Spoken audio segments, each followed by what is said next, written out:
ঘোষপুকুর ফুলবাড়ি ২৭ নম্বর জাতীয় সড়কে দুর্ঘটনার পর এক যুবক নিখোঁজ। জানা গেছে একটি বাইকের সাথে সাইকেলের সংঘর্ষের ঘটনা ঘটে একই গ্রামের অন্য যুবকের সাথে।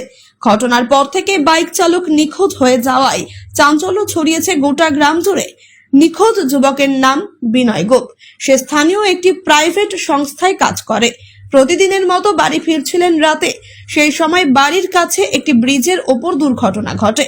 এরপরে রাস্তা দিয়ে চলাচলকারী এক সিটি অটো চালক দুজনকে পড়ে থাকতে দেখেন।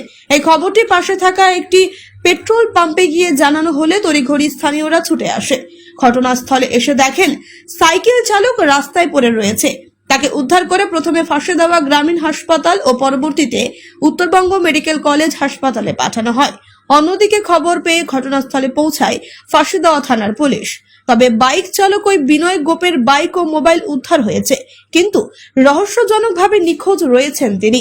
এ বিষয়ে ফাঁসিদেওয়া থানায় লিখিত অভিযোগ করা হয়েছে পরিবারের তরফ থেকে।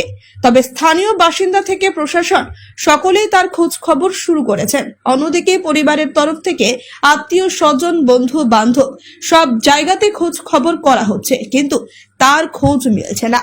এই ঘটনা শিলিগুড়ি মহকুমা পরিষদের অন্তর্গত ফাঁসিদেওয়া ব্লকের কদমি চৌদ গ্রামে। এইভাবে রহস্যজনকভাবে নিখোঁজ হয়ে যাওয়ায় চাঞ্চল্য ছড়িয়ে পড়ে। ইতিমধ্যে সেই যুবকের খোঁজে বিভিন্ন জায়গায় যোগাযোগ করছেন গ্রামের সাধারণ মানুষ, কিন্তু তার খোঁজ পাওয়া যাচ্ছে না। এই ঘটনার পর থেকে পরিবারের লোকজন চিন্তায় রয়েছে। পরিবারের লোকেরা চাইছেন ও যেখানেই থাকুক না কেন ঘরে ফিরে আসুক। সে দেখা গেল নিখোঁজ যুবকের বাড়ির সামনে অনেকে ভিড় করছেন।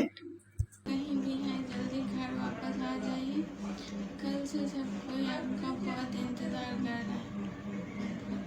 ঘটনাটা হচ্ছে আমি তো কাজ করি পেট্রোল পাম্পের ওখানে। তো একটা লোক আমাকে, একটা দাদা ও গাড়ি নিয়ে আসতেছিল বাড়ি যাওয়ার জন্য। তখন ও পাম্পে গিয়ে আমাদেরকে বললো যে এরকম এরকম ব্যাপার, অ্যাক্সিডেন্ট হয়েছে, ওখানে দুইজন পড়ে আছে।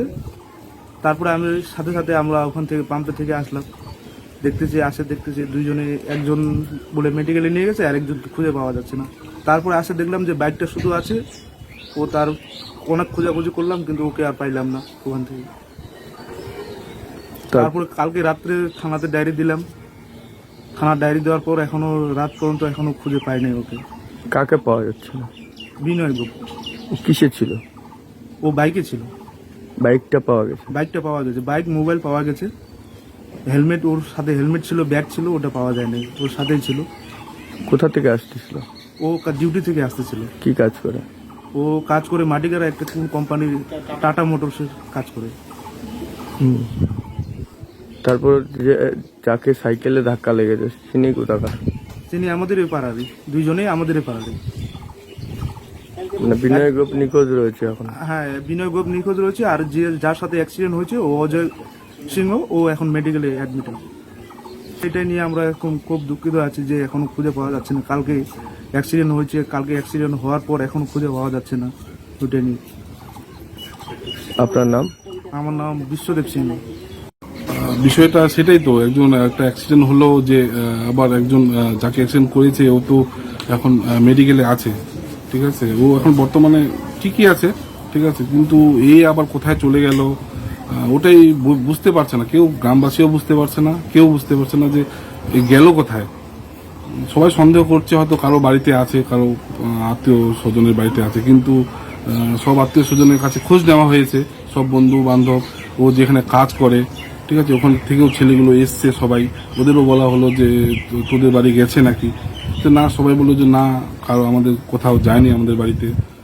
ওদের সব আত্মীয় স্বজন সবাই এসছে এখানে, বর্তমানে এখন ওদের বাড়িতেই আছে। সবাই বলছে না, এরকম তো আসেনি, তাহলে গেল কোথায়, এটা সবাই ভাবছে এখন।